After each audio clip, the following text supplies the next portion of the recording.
할렐루야. 오늘 7월의 마지막 날, 7월 마지막 주 예배 가운데 함께 하신 모든 분들에게 하나님의 큰 은혜가 함께 하시길 축복합니다.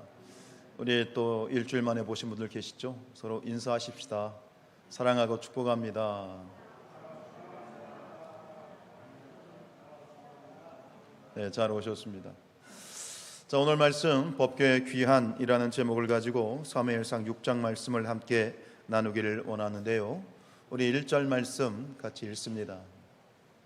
자, 여호와의 궤가 블레셋 사람들의 지방에 있은지 7달이라. 우리가 앞에서 봤던 것처럼 이 이스라엘이 블레셋과의 전투에서 참패를 당하죠. 블레셋이 대승을 거두는데 그 대승도 대승이지만 이스라엘의 신 여호와 하나님의 임재를 상징하는 법궤를 그들이 탈취하기에 이릅니다. 옛날에 전쟁을 하게 되면 전리품을 얻게 되잖아요. 그 전리품, 노획한 전리품에 따라서 그들의 승리의 어떤 규모를 결정하게 되는데, 이보다 더 좋은, 이보다 더 비견할 수 있는 전리품이 어디 있겠습니까? 법궤가 바로 그런 존재죠. 그래서 이 이스라엘 블레셋 사람들이 그 법궤를 아주 의기양양하게 자신들이 섬기는 이 다곤 신전의 전리품으로 이렇게 헌사하듯이 그렇게 다곤 신전에 안치를 하죠. 그러나 결국 그것은 그들에게는 재앙의 시작이 되었습니다. 다곤 신상이 넘어지고 깨어지고 부서지고, 거기다가 더구나 이 블레셋 사람들에게 이 악성 독한 종기, 아마도 그것은 흑사병 페스트로 간주할 수 있는데, 그 페스트로 말미암아 수많은 사람들이 고통받고 심지어 죽어가기 시작합니다. 어떻게 할까? 궁여지책으로 안 되겠다 싶어서 여기저기 이동을 합니다. 가드로 옮기고, 처음에는 아스도스에 있었던 것을 가드로 옮기고, 가드에서 안 되니까 에그론에 옮기는 이런 또 작업들을 하지만 이게 문제가 해결이 되지 않습니다.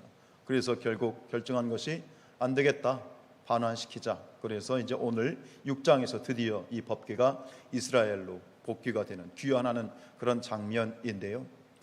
오늘 이 1절 말씀을 읽으면서 저는 이건 뭔가 하는 그런 궁금증이 유발되는 그런 어떤 부분이 있었어요. 여러분 1절 다시 한번 읽어보세요. 여러분 뭔가 좀 이건 뭐지 하는 그런 생각이 드실 만한 부분을, 제가 생각했던 그 부분을 여러분도 함께 발견했으면 좋겠는데요. 한번 생각해 보시면서 1절 말씀을 읽겠습니다. 시작. 여호와의 궤가 블레셋 사람들의 지방에 있은지 7달이라. 제가 이건 뭐지 한 부분은 바로 이 부분입니다. 블레셋 땅에 있은지 몇 달? 7달입니다. 지금 블레셋의 이 법궤가 블레셋 신당, 아스도스에 있는 신당에 모신 그 다음 날부터 이 사단이 나기 시작했잖아요. 거기 머물러서 몇 달 있었던 것도 아니고, 블레셋에 도착해서 그 다음 날부터 이 재앙과 심판이 시작이 됐어요. 그러고서는 그냥 걷잡을 수 없는 하나님의 재앙의 불길이 이 블레셋 지역에 그냥 들불과 같이 번지게 되는데, 저는 놀란 게 뭐냐면 7달? 아니 당장 내보내도 부족할 판국에 왜 굳이 7달을 이 블레셋 땅에 그들은 그 법궤를 이렇게 가지고 있었을까? 도대체 그 이유가 무엇이었을까 궁금해졌어요. 그런데 말씀을 묵상할 때에 아주 너무나 쉽게 그 이유를 발견하게 된 것은, 성경 여러분들 보시면, 여러분들 가지고 있는 성경을 보시면 이 지방이라고 하는 이 단어 앞에 1이라고 하는 숫자가 쓰여져 있지요. 성경에 보면 가장 성경의 이해를 돕기 위해서 최소한으로 이제 성경에 주석을 달아 놓는 경우가 있습니다. 바로 이런 경우입니다. 오늘 이 지방이라고 하는 단어 앞에 1이 쓰여 있고, 그 1이라고 하는 것이 왜 1을 붙였는지 그 이유를 성경 맨 밑에 기록하고 있어요. 자, 맨 밑에 뭐라고 기록되어 있습니까? 1, 히, 여기 안 나와요. 여러분 성경을 보셔야지. 그 다음에 뭐라고 되어 있어요? 들, 이렇게 되어 있어요. 제 성경은 그렇게 되어 있습니다.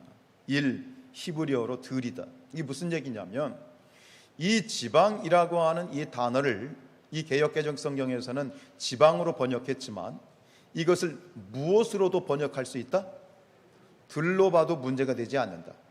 지방으로 보든 들로 보든 그것은 선택하는 사람의 마음이고 그 어떤 것도 다 허용이 된다는 이야기입니다. 여기서 저는 이 법궤가 왜 7달씩이나 블레셋에 있었는지의 그 단서를 발견하게 된 게 뭐냐면, 결국 마지막 순간에 일이 아스도스에서 가드에서 에그론으로서 막 옮겨 다니던 그 법궤가 마지막 순간에 결국 어디에 방치되어 있었다? 들에 방치되어 있었다라고 하는 그런 결론을 얻을 수 있는 것입니다. 여러분, 우리가 이러지도 못하고 저러지도 못한 상황 가운데에서 사람들이 흔히 선택하는 게 뭐죠? 에라 모르겠답니다. 에라 모르겠다.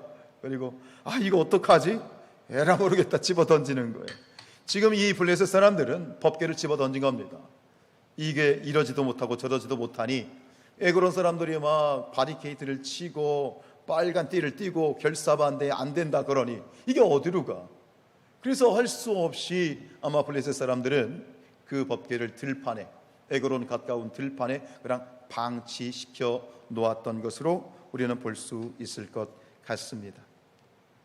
자, 그러나 결국 이렇게 7달 동안 방치되어 있는 이 법궤, 이러지도 못하고 저러지도 못하고 어디에다 둘 수 없었지만 결국 그것을 방치해 놓는다고 해서 그 블레셋에 임하는 저주와 재앙이 그쳤나요?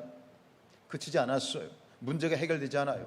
그들이 예전에 있었던 그런 정상적인 생활이 여전히 지금 비정상적인 삶으로 돌아가고 있는 상황 가운데에서 결국 7달이 지난 시점에서 이 블레셋 사람들이 어마어마한 진리를 발견하게 돼요.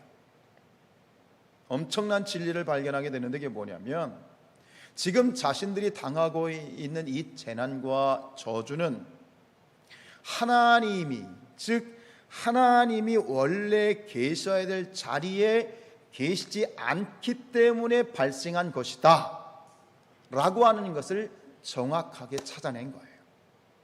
하나님의 법궤는 어디에 있어야 돼요? 이스라엘에 원래 있었던 실로라고 하는 장막이 있어야 되는 거예요. 근데 그곳에 계시지 않고 지금 블레셋에 와 있는 거예요. 다시 말하면 뭐냐? 하나님을 하나님의 자리에 모실 때 그들의 이 비정상적인 삶이 회복이 되어서 정상적인 궤도로 다시 회복이 될 수 있다는 것을 발견한 거예요.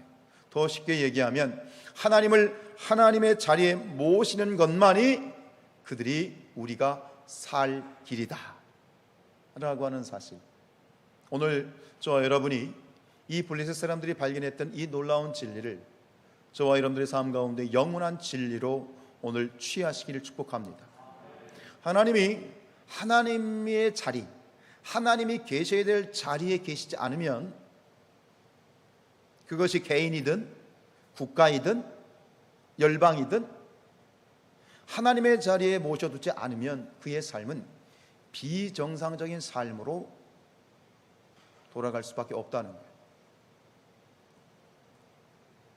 혹시 여러분들 가운데 지금 여러분의 삶을, 내 자신의 삶을 돌이켜보면서 뭔가 좀 정상적이지 않다, 뭔가 좀 비정상적이다, 내 삶이 왠지 자꾸만 헝클어져 간다 라고 하는 그러한 느낌이 있거나 그런 삶에 대한 여러분들의 묵상이 있다면 오늘 심각하게 돌이켜보시면서 내가 애쓰고 노력해도 자꾸만 일이 정리되고 또 이 길이 해결되는 것이 아니라 할수록 일이 헝클어져 간다면 여러분들 그 모든 여러분들의 삶의 모든 시도들을 다 내려놓고 우리가 점검해야 되는 건 뭐냐면 하나님과 나와의 관계를 점검해 보셔야 돼요. 이게 무슨 얘기냐? 내가 정말 하나님을 하나님의 자리에 모셔두고 살아가고 있느냐 하는 것을 점검해 보자라고 하는 것입니다. 여러분, 하나님은 누구십니까? 우리가 믿는 하나님, 지금 우리가 예배하고 있는 하나님, 이 하나님은 여러분들의 인생 가운데 어떤 분이십니까? 하나님이 계셔야 될 자리는 어디입니까? 그 답을, 고백을 여러분들 분명히 오늘 하고 가셔야 됩니다. 여러분, 성경이 말하는 하나님, 우리가 믿는 하나님은 이 천지 만물을 창조하신 창조주이십니다. 창조주라는 말은 뭐예요? 하나님이 만드셨다는 얘기는 뭐예요? 이 세상 모든 것의 소유, 이 세상 모든 것의 주인은 누구시다? 하나님이시다는 얘기입니다. 하나님은 인간의 생사화복을 주관하시는 복의 근원이십니다. 모든 만물의 만왕의 왕이시며 통치자이실 뿐만 아니라 크게 생각할 것이 아니라 지금 나 자신을 생각해서 하나님과 나와의 1대1의 관계성 속에서 하나님은 내 인생의 주인이십니다.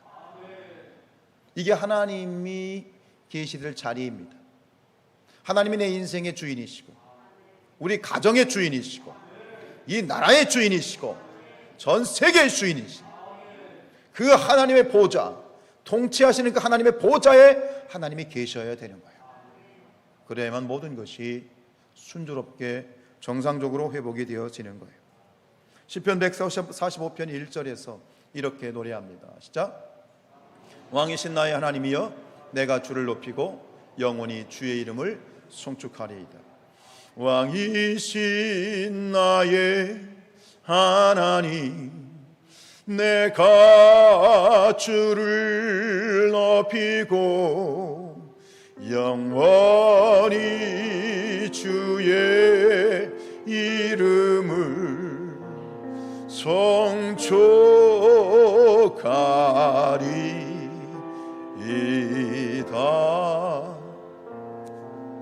여러분, 이 노래를 누가 지었습니까? 다윗이 지었습니다. 다윗은 어떤 신분의 사람이었습니까? 왕입니다. 일국의 왕입니다. 넘버원입니다. 일국의 왕인 다윗의 고백입니다. 저 비천한 어느 노예의 노래가 아닙니다. 일국의 왕의 노래입니다. 왕의 찬양입니다. 왕의 고백입니다. 나는 왕입니다. 그러나 하나님이 진정한 나의 왕이십니다 라는 고백은, 이것이 바로 다윗이 하나님을 자기 인생의 왕의 자리에 놓고 살았다라고 하는, 그리고 그것이 또 우리 모두의 삶이 되어야 된다는 것을 역설적으로 말씀하고 있는 것이죠. 여러분, 하나님은 내 인생의 주인이십니다. 여러분, 하나님이 여러분 인생의 주인 되고 계십니까? 주인 맞으십니까? 그것이 하나님의 자리입니다. 새벽에도 며칠 전에 말씀드렸습니다만, 오래전에 나왔던 어떤 신앙의 영화인데 불의 전차라고 하는 영화가 있습니다. 이 불의 전차의 주인공은 에릭 리들이라고 하는 선교사님이신데, 마지막 이 에릭 리들은 선교사로서 중국에서 선교를 하다가 이제 순교를 당하게 되는데요. 원래 이 에릭 리들의 본캐, 요즘 뭐 부캐, 본캐 그러잖아요. 본캐가 뭐냐면, 본캐는 100m 달리기 선수입니다. 1924년에 파리 올림픽이 열리게 되는데, 이제 영국 국가대표로 영국 국기를 가슴에 달고 그 이제 100m 경주에 국가대표로 출전을 하게 됩니다. 모든 사람들이 워낙 그 유럽의 지역에서도 워낙 잘 달리기로 소문난 그런 사람이었기 때문에 100m 뛰면 무조건 뭐다? 금메달이다, 확정되어 있는 거다 다름이 없었습니다. 그런데 이제 경기를 진행하면서 본선을 하기 전에 예선전을 하게 되지 않습니까? 근데 100m 이 예선 경기가 주일에 있다는 사실을 에릭 리들이 발견하게 됩니다. 주일에 이 예선전이 있는 거예요. 그 얘기를 듣자마자 이 에릭 리들은 경기를 포기합니다. 난 주일에 뛰지 않습니다. 나는 주일에 예배해야 됩니다. 난리가 났습니다. 이것은 영국을 대표한 사람입니다. 한 사람인데, 그러니까 막 욕을 하고 비난을 하고 매국노니 이 비난을 합니다. 그러나 에릭 리들은 눈 하나 깜짝하지 않습니다. 나는 주일에 뛰지 않습니다. 그리고 그는 경기를 포기합니다. 근데 그 이후에 다시 경기가 이제 게임이 허용이 된 게 뭐냐면 200m와 400m를 뛸 수 있는 기회가 생긴 거예요. 그래서 200m를 뛰었는데 어쩌다가 동메달을 땄어요. 그것도 대단하죠.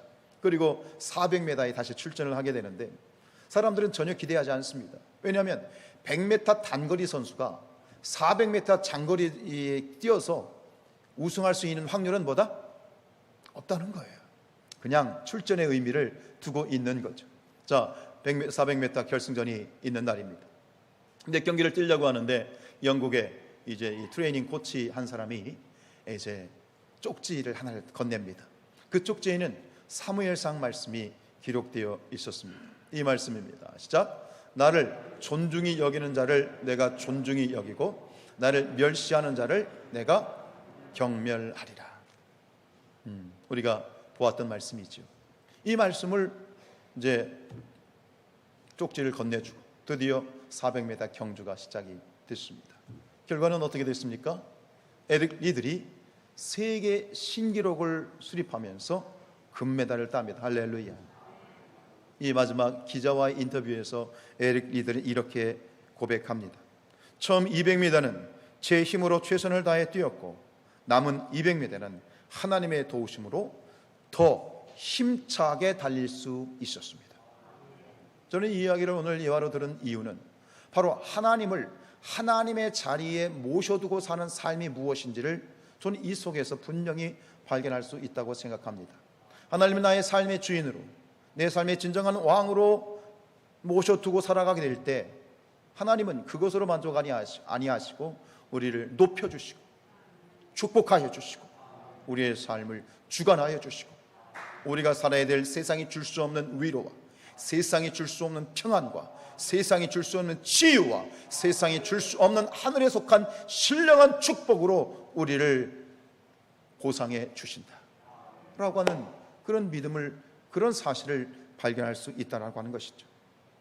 우리 잠언서 4장 8절 말씀 읽겠습니다. 시작. 그를 높이라. 그리하면 그가 너를 높이 들리라.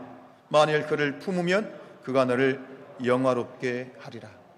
우리 사랑하는 성산의 가족들의 삶이 이런 삶이 될 수 있기를 축복합니다. 하나님이 여러분을 높여주시기를 원하시고 하나님이 여러분을 영화롭게 만드시기를 원하시고 그 주도권은 나의 삶의 주인이신 하나님께 있다는 사실을, 이걸 마음에 새기고 살아가시기를, 그런 축복된 삶을 사시기를 주님의 이름으로 축원드립니다. 2절 말씀 읽겠습니다. 시작.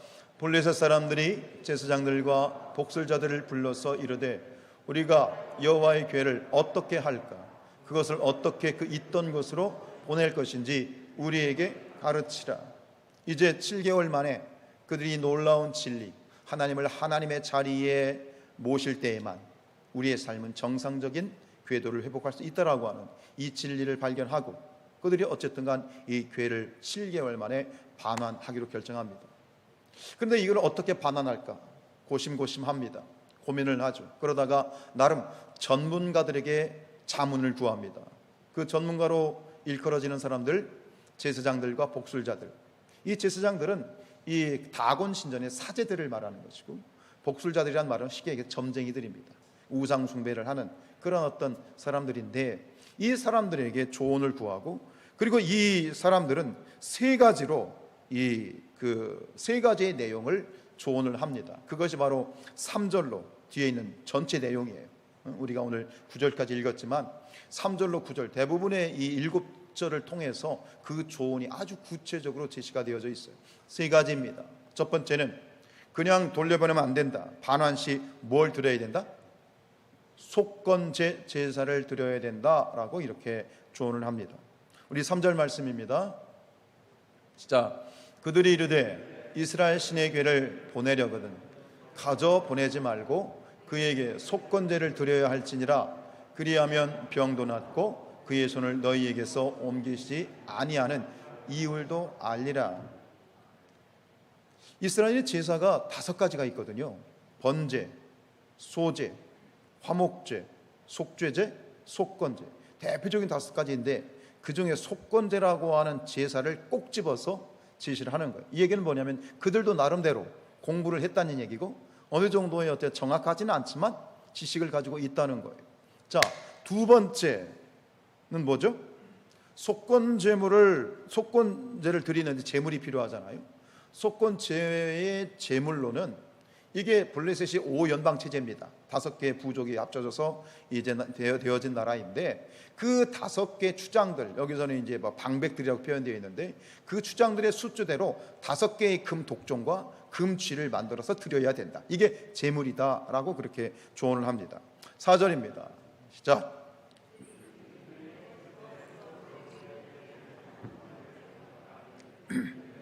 블레셋 사람들의 방백의 수요대로 금독종 5과 금쥐 5마리라야 하리니 너희와 너희 통치자에게 내린 재앙같이 같음이니라.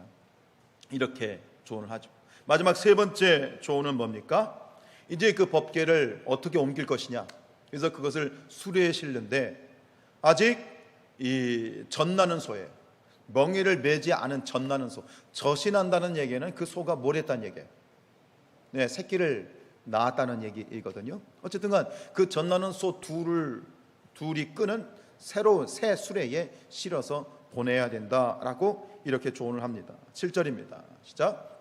그러므로 새 수레를 하나 만들고 멍에를 메어보지 아니한 젖나는 소 2마리를 끌어다가 소의 수레를 메우고 그 송아지들은 떼어 집으로 돌려보내라.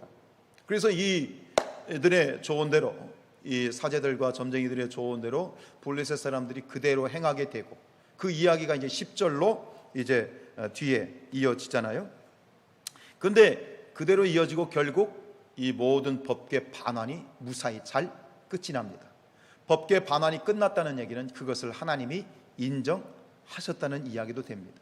그런데 오늘 제가 이 부분을 좀 자세하게 함께 나누는 이유, 굳이 이거를 갖다가 이렇게 성경을 읽어서면서까지 우리가 이거를 공부해야 되나, 말씀을 나눠야 되나 싶은 마음도 있을 텐데, 제가 왜 굳이 이 말씀을 이렇게 자세히 하나하나를 나누고 있느냐. 여러분들, 이 지금 이 블레셋 사람들이 법궤를 이렇게 반환시키는 이 모습을 보면서, 이걸 구체적으로 우리가 잠깐 보았지만 이걸 잠깐 살펴보면서 역시 여러분들 마음속에 어떤 생각이 드십니까? 저는 이 말씀을 딱 읽으면서 어떤 생각이 들었냐면, 야, 이 사람들이 장난이 아니다. 장난이 아니다. 그들이 지금 하고 있는 그들의 조언도 마찬가지지만 그들이 지금 하나하나 꼼꼼하게 챙기는 이 모습들이 굉장히 진중하고 그리고 조심스럽고 그리고 최선을 다해서 지금 이 법궤를 반환을 하고 있는 이 모습에서 오히려 제가 이 말씀 속에서 도전을 받게 되어진다는 것입니다. 사실 이 사람들이 말한 이 블레셋의 이 사제들과 이 점쟁이들이 말한 그 방법은 사실 엉터리입니다. 아시죠? 이건 말이 안 되는 엉터리입니다. 왜냐하면 여러분, 제사라고 하는 것, 속죄제든 속건제든 어떤 제사든 하나님이 받으시는 제사는 반드시 뭐가 있어야 됩니다? 피가 있어야 됩니다. 그 제사는 무조건 피 흘림이 없은즉 사함이 없는 겁니다. 피가 없습니다. 그냥 금으로 만든, 값비싼 금으로 만든 그것으로 제물을 드렸습니다. 사실 이것은 제사가 성립이 안 됩니다. 그리고 수레를, 법궤를 옮길 때는 수레에 실어서는 안 됩니다. 우리는 이 17장 가서 보겠지만 이 수레에 싣고 가다가 다윗이 왕이 되어서 수레에 싣고 가다가 우사가 죽는 사건이 있었지 않습니까? 법궤는 수레에 실어서 이동하는 게 아닙니다. 어떻게 이동해야 됩니까? 메고 이동해야 됩니다. 제사장의 어깨에 메고 이동해야 됩니다. 그러니까 그 방법 하나하나를 구체적으로 율법적인 하나님의 법으로 보면 이것은 말이 되지 않습니다. 근데 문제는 뭐냐면 하나님이 그들이 어쨌든 간 되지 않는 방법이지만 그들의 이 방법을 누가 인정하셨다? 하나님이 인정하셨다는 겁니다. 내용적으로 보면, 그 방법적으로 보면 다 틀렸지만 그러나 하나님이 무엇을 보신 것일까? 그들의 자세와 그들의 태도를 하나님이 인정하셨다라고 볼 수 있습니다. 이것은 놀라운, 굉장히 중요한 우리에게 도전이 되는 내용입니다. 그리고 얼마나 이 사람들이 이 법궤를 옮기는 데 있어서, 하나님을 대하는 데 있어서 얼마나 조심스럽고 얼마나 철저하냐면, 그들이 하게 될, 그들이 범할 수 있는, 그들은 잘 모르니까요. 솔직히 우리는 그들은 정확하게 모르지만 그래서 그들이 범할 수 있는 시행착오까지 염두에 두고 있습니다. 우리 3절 하반절 말씀 보겠습니다. 시작. 그에게 속건제를 드려야 할지니라. 그리하면 병도 낫고 그의 손을 너희에게서 옮기지 아니하는 이유도 알리라. 체크하고 가는 거예요. 이렇게 하면 이런 게 발견될 수 있고 우리가 모르는 이런 것도 우리가 확인할 수 있지 않겠느냐. 베스메스로 가는데 만약 그 소가 베스메스로 가면 하나님이 내린 저주가 맞고, 이 소가 엉뚱한 데로 가면 그냥 어떤 거예요? 우연히 발생한 거야. 이런 걸 다 계산해 두고 있는 거예요. 여러분 5절 말씀 보겠습니다. 자, 그러므로 너희는 너희의 독한 종기의 형상과 해롭게 하는 주의 영상을 만들어 이스라엘 신께 영광을 돌리라. 그가 혹 그의 손을 너희와 너희의 신들과 너희 땅에서 가볍게 하실까 하노라. 그들도 잘 모르는 거예요. 이게 긴가민가 하는 거예요. 그러나 그 모든 것들, 그 시행착오를 다 염두에 두면서 최선을 다해서 지금 법궤를 반환을 하고 있는 거예요. 하나님, 이들의 주도면밀한 이 모습, 여기서만 볼 수 있는 게 또 있어. 16절 말씀 읽어보죠. 시작. 블레셋 5 방백이 이것을 보고 그날에 에그론으로 돌아갔더라. 마지막에 그 법궤를 반환하는 그 장면을 이 블레셋의 5명의 대장, 5명의 추장이 그 현장에 직접 간 거예요. 다 모여서 그 무사히 그 에그론에서 베스메스로 이 법궤가 반환하는지를 자기들 눈으로 직접 확인을 하고, 확인된 다음에 그들이 자기 집으로 복귀를 하고 있는 거예요. 하나하나 구절 한 구절을 볼 때마다 지금 이들의 모습이 참 대단하다, 최선을 다하고 있다, 정성을 다하고 있다 하는 그런 이 도전을 보게 되는 거예요. 비록 이방인들이지만 지금 저들은 하나님을 전심으로, 정말 두려운 마음으로 하나님을 대하고 있다는 것을 발견을 하게 되는데, 이 말씀을 정리하면서 이 모습을 보면서 제 마음속에 주시는 마음은 뭐냐면, 우리가 가끔 믿지 않는 분들을 이렇게 만나서 상대하게 될 때 그들이 믿지 않는 사람들이에요. 하나님을 모르는 사람들이에요. 그런데 하나님을 믿지 않는 사람들임에도 불구하고 그 하나님에 대한 두려움과 하나님의 진정성을 발견하는 경우가 있습니다. 오히려 하나님을 믿는 사람들보다 더 하나님을 두려워하고, 하나님을 믿는 사람들보다 더 하나님을 진중하게 대하고 두려움으로 대하는 그런 사람들을 만날 경우가 있어요. 그런데 반대로 하나님을 믿어요. 교회 다니는 사람들이에요. 그런데 하나님을 믿는다 하는 사람들이 반대로 믿지 않는 사람들보다 하나님을 더 우습게 여기고, 하나님과 하나님의 말씀을 가볍게 여기는 그런 아이러니한 모습을 보게 된다는 거예요. 그리고 오늘 성경에서 우리는 바로 19절에 가면 그러한 모습을, 그 사건을 오늘 만나게 됩니다. 우리 19절 말씀 읽습니다. 시작. 베스메스 사람들이 여호와의 궤를 들여다본 까닭에 그들을 치사 70명을 죽이신지라. 여호와께서 백성을 쳐서 크게 살육하셨으므로 백성이 심히 울었더라. 이 베스메스로 이스라엘 이 법궤가 돌아옵니다. 하나님의 영광, 이가봇, 떠났던 영광이 다시 돌아왔습니다. 얼마나 감사한 거예요. 잔치집입니다. 근데 그 잔치집이어야 될 이 베스메스가 졸지에 뭘로 변해요? 초상집으로 변했어. 그 이유는 이 베스메스 사람들이 자기에게로 돌아온 법궤를 열어본 거예요. 여러분, 이것은요, 그들이 법궤를 열었다? 이것은 있을 수도 없고 있어서도 안 되는 일이에요. 그들이 법궤를 열었다는 것이 어떤 의미인지 여러분 아시나요? 우사는 법궤에 손을 댔다가 죽었어. 손을 댔다는 이유로 죽었어. 그런데 법궤를 열었다고요? 이거는 있을 수도 없고 있어서도 안 되는 일이에요. 이미 이 율법으로는 하나님의 이 궤를 절대 터치하면 안 되고 들여다본다는 것은 말도 안 되는 거예요. 이것은 저 무지한 블레셋 사람들도 행하지 않았던 일을 하나님을 믿노라 하는 이 베스메스 사람들이 지금 하고 있는 거예요. 이건 불경을 넘어서 신성모독이고, 이건 꿈에서조차 상상할 수 없는 일을 자행한 거예요. 우리 민수기 4장 20절 말씀 읽을까요? 시작. 그들은 잠시라도 들어가서 성소를 보지 말라. 그들이 죽으리라. 믿지 않는 사람들은 모르니까. 모르니까 그렇다고 해도 블레셋 사람들도 감히 행하지 않은 일을 그들도 나름 이 법궤를 두려워했을 테니까. 그런데 지금 이스라엘 백성들, 하나님의 백성이라고 하는 이 베세메스 사람들이 이건 말도 안 되는 행위를 하고 있는 거예요. 그로 말미암아 이 잔치집이 초상집이 되어서 하루아침에 70명이 죽어나 자빠지게 되죠. 왜 이런 일이 벌어졌어요? 이 이스라엘 사람들이 이 법궤를 얼마나 소홀하게 여겼는지. 법궤는 누구예요? 하나님이거든요. 이 이스라엘 사람들이 하나님을 얼마나 가볍게 여겼는지를 보여주는 거예요.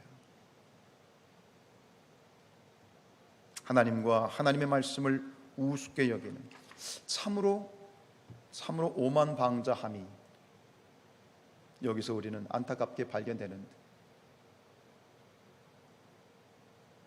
결국 이 모습이 저와 여러분의 모습임을 다시 고백할 수밖에 없습니다.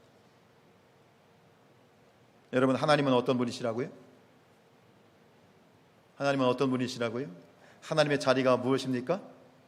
하나님은 창조주이십니다. 하나님은 인간의 생사복을 주관하시는 복의 근원이십니다. 우리 인생의 주인이십니다. 아멘이에요, 아니에요? 내 인생의 주인이시거든요.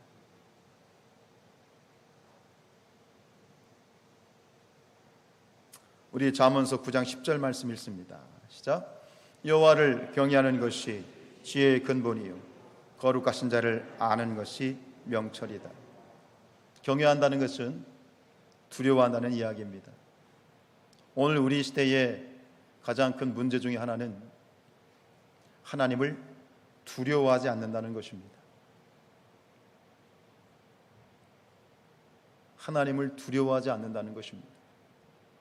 믿지 않는 사람들도 행하지 않는, 오히려 믿지 않는 사람들이 더 하나님을 두려워하는, 근데 믿노라 하는 사람들이 하나님을 더 우습게 여기고 하나님을 경히 여기고, 믿는 사람들이 그렇게 여기면 세상 사람들이 무엇을 보고 배우겠는가 라고 하는 우리의 모습을 돌이켜볼 수 있었으면 좋겠습니다. 여러분, 하나님을 경외하시길 바랍니다. 하나님을 경외하는 자를 하나님이 높여주시고 하나님을 두려워할 줄 아는 자를 하나님이 영화롭게 해주십니다. 여러분, 자식들이 말이죠, 부모를 바라볼 때 부모의 사랑 가운데 어리광만 부린다면 그것은 아직 미성숙한 자녀이지요. 성숙한 자녀는 부모를 어려워할 줄 압니다. 성숙한 신앙은 하나님을 두려워할 줄 알아야 됩니다. 말씀을 마칩니다. 여러분, 기억하실 것이 있습니다. 오늘 우리가 하나님 앞에 나와 예배하고 있는데요, 오늘 우리가 하나님 앞에 나와 예배하는 이 예배는, 여러분들이 지금 하나님 앞에 나와 계신 이것은 감히 하나님 앞에 서 있다라고 하는 사실을 여러분들이 잊지 마시기 바랍니다. 여러분들은 지금 감히 하나님 앞에 나와 있는 거예요.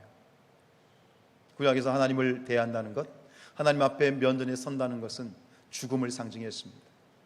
여러분, 우리가 우리의 인간적인 모습으로 우리가 하나님 앞에 섰을 때 여기서 죽지 않고 살아남아 있을 사람은 한 사람도 없습니다. 그런데 어떻게 우리가 이 시간 감히 하나님 앞에 서 있습니까? 그것은 오직 예수 그리스도의 보혈의 공로 때문입니다. 우리 히브리서 10장 19절입니다. 시작. 그러므로 형제들아, 우리가 예수의 피를 힘입어 성소에 들어갈 담력을 얻었나니. 하나님 앞에 서서 우리가 살아남을 자가 없다 이 말입니다. 그런데 오늘 어떻게 여러분들은 그렇게 감히 나오셨습니까? 어떻게 하나님 앞에 그렇게 감히 나올 담력이 있으십니까? 바로 예수 그리스도의 십자가, 그 보혈이 있기 때문입니다. 그 보혈의 공로 의지하여서 오늘 우리가 이곳에 서서 있는 것이지요. 여러분, 우리가 하나님의 사랑 가운데, 하나님의 은혜 가운데 머물고 있지만 잊지 말아야 될 것은, 하나님 앞에 나올 때마다 여러분 잊지 마셔야 될 것은, 내가 하나님 앞에 설 수 있는 것은 예수 그리스도의 십자가의 보혈 때문이고 나는 절대로 하나님 앞에 설 수 없는 그런 존재라고 하는 사실을 두려움 가운데 하나님을 바라보실 수 있기를 주님의 이름으로 축복합니다. 하나님을 두려워한다면, 정말 하나님을 경외한다면 여러분, 저와 여러분의 삶 가운데 수정되어야 될 부분들이 혹 있지 않을까요? 정말 하나님을 두려워한다면 지금 내 삶에서 분명히 하나님이 나에게 요구하시는 그런 궤도의 수정이 필요한 부분이 있지 않을까요? 주님 앞에 물어보시고, 내가 정말 하나님을 두려워하고 있는지, 하나님 말씀을 두려워하고 있는지, 복음 앞에 제대로 서 있는지 돌이켜보시고 또 주님의 응답을 받는 우리 모두가 되시기를 주님의 이름으로 축원드립니다.